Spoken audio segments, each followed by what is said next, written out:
Hi everyone, today I'm going to be showing you on how to put a zip to look just like a professional.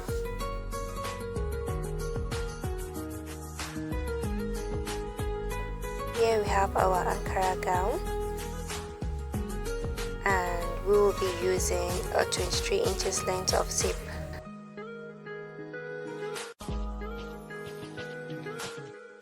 So now we'll be placing the zip at 1/2 inches from the zip allowance. Okay, mind you, we have 2 inches zip allowance here, so we'll be placing it at 1/2 inches. That is, each allowance is making 1 inches. So we'll be placing the zip at 1/2 inches. Then we're going to stitch at the edge of the zip. And the reason why we are going to be sewing from the edges is to prevent the zip from shifting from its actual position in order for us to have a very neat job. So now, as you can see, our zip is not closely attached to our clothes.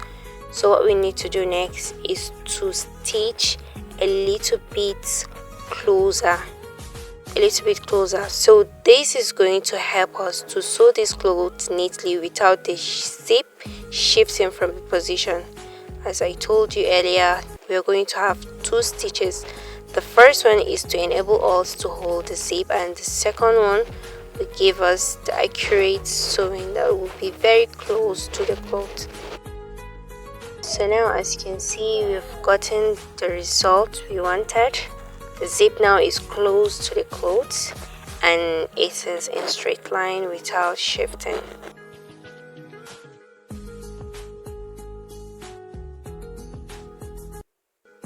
So now, as you can see, our zip is aligning with the clothes. It looks very close, and so we're going to flip it over to the other side and we're going to do the same thing. We'll first of all start by measuring to ensure that all parts are equal. So place it at the other side also in a 0.5 inches, that is half. So you can either do that by flipping them together in order to have that correct measurement. So after doing that, you ensure that yes, they are equal, then you go ahead and stitch it. You also stitch at the edges just like you did earlier.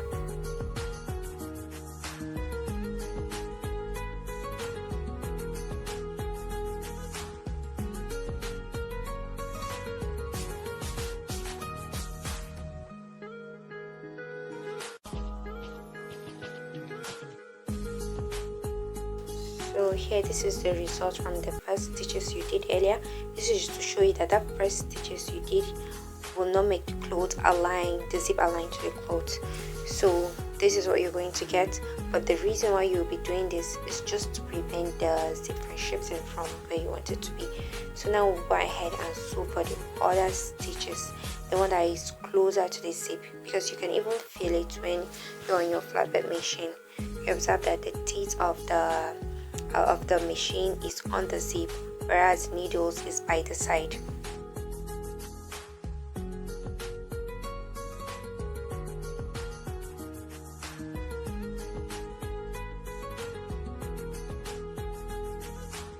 Here is the final outcome. As you can see, this is the inner part of the cloth, and you can see how aligning the zip is to the clothes everywhere when it's good, perfect, because this is due to the measurements here.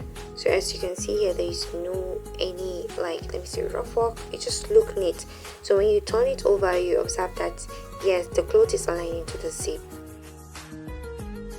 So after that, now we're going to inspect the clothes and remove anywhere you see excess thread, and we should check if there is any mistake. Maybe perhaps you have mistakenly stitched the zip.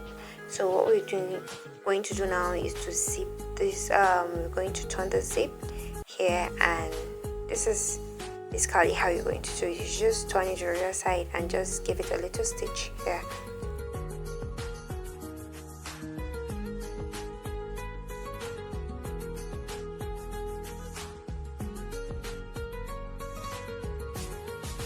Also, you move to the other side of the zip and you do the same thing. Turn it over and give it a little stitch.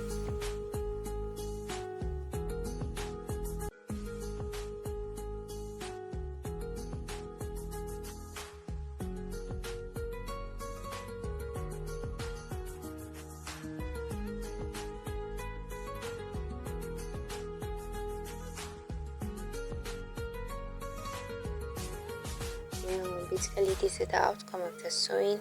As you can see, we can easily zip out and also zip in.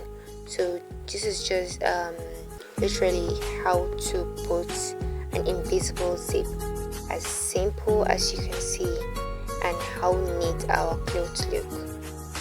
And thank you so much for watching Intimate Fashion Academy. Don't forget to like and also subscribe. Thank you.